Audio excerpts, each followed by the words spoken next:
भी देखिए, टीएमसी देखिए और कांग्रेस तो छोड़ ही दीजिए। मेरा पसंद राहुल गांधी था, मगर सपोर्ट मेरा हमेशा से टीएमसी को ही रहा है। खैर जो हुआ है वो अल्लाह की मर्जी से हुआ है। रुको जरा, सबर करो। इतना तो यकीन हो चुका है कि अगर बीजेपी अफ्रीका में भी इलेक्शन लड़े तो वहां भी जीत जाएंगे। ये होता है फैंस का जादू, सपोर्टर्स का जादू गाइस। দিদি তো চলে যাবে, দিদি যাবে না, দিদি থাকবে। আমরা আছি বলে না আপনারা সবাই ভালো আছেন। What you want to finish me? Can you do it? Never. আমি আবার বলছি, আমি দুর্বল নই, আমি শক্তিশালী লোক। যতদিন বাঁচবো মাথা উঁচু করে চলবো, আর যতক্ষণ বাঁচবো রয়্যাল বেঙ্গল টাইগারের মতো বাঁচবো। रुको जरा, सबर करो। আমরা সবাই চাই একটা যৌথ প্ল্যাটফর্ম তৈরি হোক, যে প্ল্যাটফর্মে অল পলিটিক্যাল পার্টি যারা বিজেপির এগেনস্টে, এমনকি আপনারা যদি বলেন লেফটিস্ট, আমার কোনো ইগো নেই, আমি সবাইকে নিয়েই চলতে চাই। এবং আজকে যা অবস্থা, বিজেপিকে যদি রুখতে হয়, লেফটিস্ট সবাইকে, আলট্রা লেফট সবাইকে, আমাদের তৃণমূল কংগ্রেস আমরা কথা দিচ্ছি, ন্যাশনাল পার্টি সবাইকে, যার যতটুকু শক্তি আছে, দিল্লিতেও যেমন আমরা লড়াই করব, তেমনি বাংলাতেও আসুন আমরা জোটবাদী। बस हवा निकल गई। देख रही थी किसी चैनल पर, और ढंग का चैनल था, जिसपे की हेडलाइन थी 2029 a done deal question mark. मैंने कहा ये ना भी लगाते क्वेश्चन मार्क तो भी ठीक था।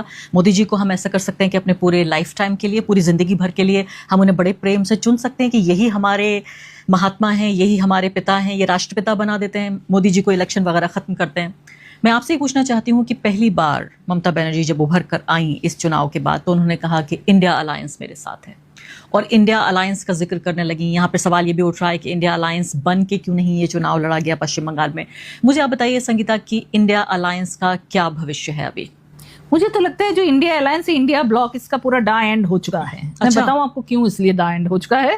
आप देखिए, दो स्ट्रीट फाइटर्स थे इसमें, ममता बनर्जी और अरविंद केजरीवाल। इनको इलेक्टोरल डिफीट से खत्म कर दिया गया है। स्टैलिन जो है और पिन्नरी विजयन है, वो स्ट्रीट फाइटर नहीं है, बट बहुत स्ट्रॉन्ग ब्लॉक थे ये दोनों, इंडिया ब्लॉक। इनको भी इलेक्टोरल डिफीट से खत्म कर दिया गया।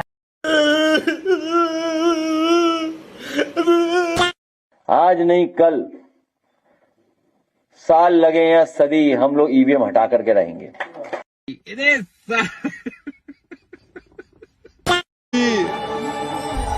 হ্যাপি, অ্যাবসলিউটলি ডিলাইটেড, এন্ড একটা কনফিডেন্স আছে, বিরাট কনফিডেন্স আছে কি বিজেপির সরকার হলে state will Regain it's lost glory.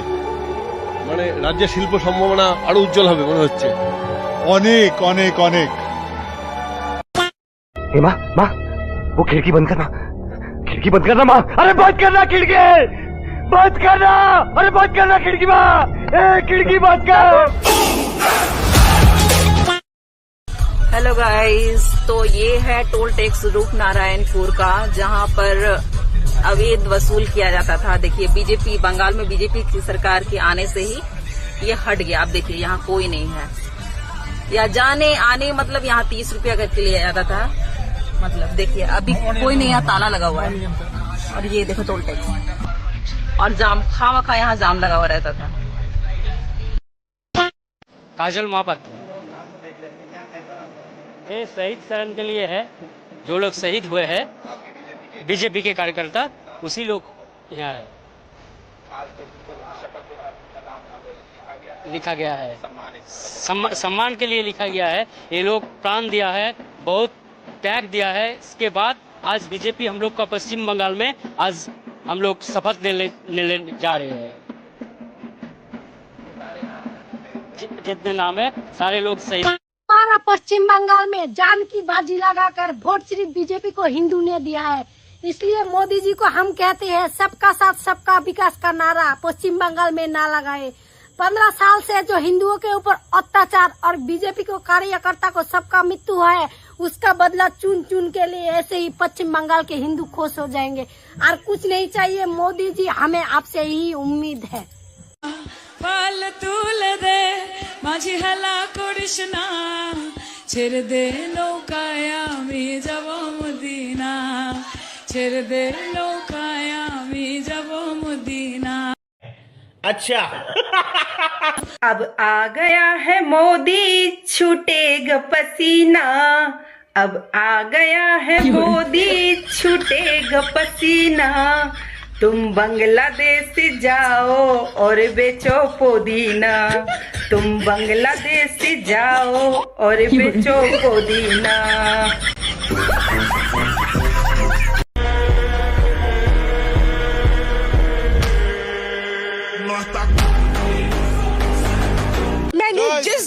जब वोट गिनाना हुआ था उस दिन हमने वापस आ गया, क्योंकि डर था। मेरा छोटा बच्चा है, मेरा हस्बैंड सरकारी कर्मचारी है, वो तृणमूल जीत गया तो हम लोग नहीं बच पाते। नहीं, मैंने जिंदा नहीं रहते थे, सब कुछ खत्म कर देते। इसीलिए हमने डर से हमने निकल गई मेरे घर से। मेरे बर्धमान मेरा घर है, लेकिन आज खुल से बहुत खुश लग रहा है, बहुत आनंद लग रहा है कि आज खुल से बोल रहे हैं भारत माता की जय, भारतीय जनता पार्टी की जय। ये सोच रही हूँ कि अगर ये टीएमसी, एक तो नाम ऐसा है पार्टी का कि कोई गुटके की कंपनी हो, टीएमसी, अगर जीत जाती तो भाई क्या गुंडा राज करती। मतलब सीरियसली भाई, मतलब इतनी बड़ी गुंडी है ये, पीए को मरवा दिया।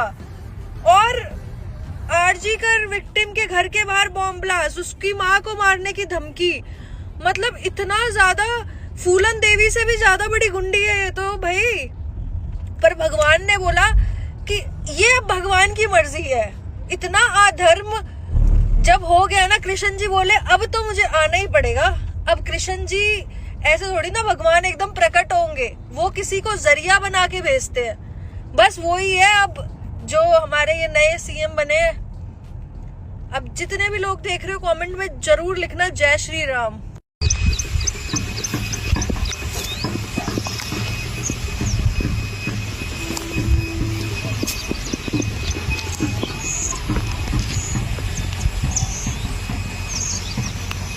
इंस्पिरेशन कहीं से भी आ सकती है, किसी एक्टर से, किसी स्पोर्ट्समैन से या किसी पॉलिटिकल पार्टी से भी। फॉर एग्जांपल, असम 2011 में बीजेपी की 3 सीट्स थी, बंगाल 2016 में बीजेपी की 3 सीट्स थी, दिल्ली 2011 में बीजेपी की सिर्फ और सिर्फ 2 सीट्स थी। इन तीनों जगह पर 10 साल बाद बीजेपी ने फुल मेजोरिटी से गवर्नमेंट बना ली। इनफैक्ट अगर मैं बंगाल की बात करूं तो 2011 में कांग्रेस की 40 सीट्स थी, बीजेपी की 0। 2016 में कांग्रेस की 42, बीजेपी की अगेन 3 सीट्स। बीजेपी चाहती तो गिव अप कर सकती थी कि कांग्रेस की 40 सीटें और टीएमसी की तो 200 पार हैं, हम लोग जीतेंगे कैसे। But they fought for 10 years, they died for 10 years। और इनफैक्ट अगर मैं केरला की बात करूं तो वहां पर आज बीजेपी की 3 सीट्स हैं, and people are again saying कि यहाँ पर तो बीजेपी कभी नहीं आ पाएगी। 10 साल बाद देखते हैं। अगर लाखों लीटर दूध बहाना ही है तो अपने फेवरेट सेलिब्रिटी पे बहाओ या उस स्टेट के सीएम पे बहा दो, है ना। लेकिन अपने भगवानों पे मत बहाओ। या नर्मदा नदी में जब लाखों लीटर दूध बहाया गया था, लिबरांडुओं के वीडियो खुल गए थे कि भाई साहब ये गलत हो रहा है, देखो हिंदुज्म में कितना एनवायरमेंट को नुकसान पहुंचाते हैं, ये सब क्या अंधभक्ति करते रहते हो, बकवास करते रहते हो। अरे महादेव पे दूध क्यों चढ़ा रहे हो, इससे अच्छा गरीबों में बांट दो तो भगवान ज्यादा दुआ देंगे। देखो ऐसा है ना, अपना ज्ञान अपने पास रखे। हम हिंदुओं की जो आस्था है, दूध बहाना हो फेंकना हो, हमें जो करना हो करेंगे। जब तुम अपने सेलिब्रिटीज पे 2 लाख लीटर दूध बहा देते हो तब तो हम कुछ नहीं बोलते। अचंभे की बात है नहीं कि हिंदू मेजोरिटी कंट्री में सबसे ज्यादा क्वेश्चन उनकी ही आस्थाओं पे, उनके ही प्रोसेस पे, उनके ही सारी चीजों पे उठाया जाता है। लेकिन यहाँ पर एक सीएम के ऊपर 2 लाख लीटर दूध बहा दिया गया, तब किसी ने चू नहीं की। भाई खुशी की बात यह है कि बंगाल के हिंदुओं को अब उनके नए योगी जी मिल गए हैं। जी हाँ, शुभेंदु अधिकारी ने पश्चिम बंगाल के मुख्यमंत्री पद की शपथ ले ली है। ये वही शुभेंदु अधिकारी हैं जिन्होंने अपनी जीत का श्रेय बिना किसी संकोच के हिंदुओं और हिंदुत्व को दिया है। और मुझे हिंदू, सिख, जैन, बुद्धिस्ट लोग ने आशीर्वाद देकर जिताया। ये जीत हिंदुत्व का जीत है। शुभेंदु अधिकारी हैं जो शेर की तरह गरज कर ये कहते हैं कि बांग्लादेशी घुसपैठियों का बिल्कुल वही इलाज किया जाएगा जो इजराइल गजा के गुंडों का कर रहा है। ये देखकर अगर आपको भी विश्वास हो गया है कि बंगाल को अब उनके नए योगी जी मिल गए हैं तो कमेंट में शुभेंदु दादा के लिए जय श्री राम लिखकर वीडियो को शेयर जरूर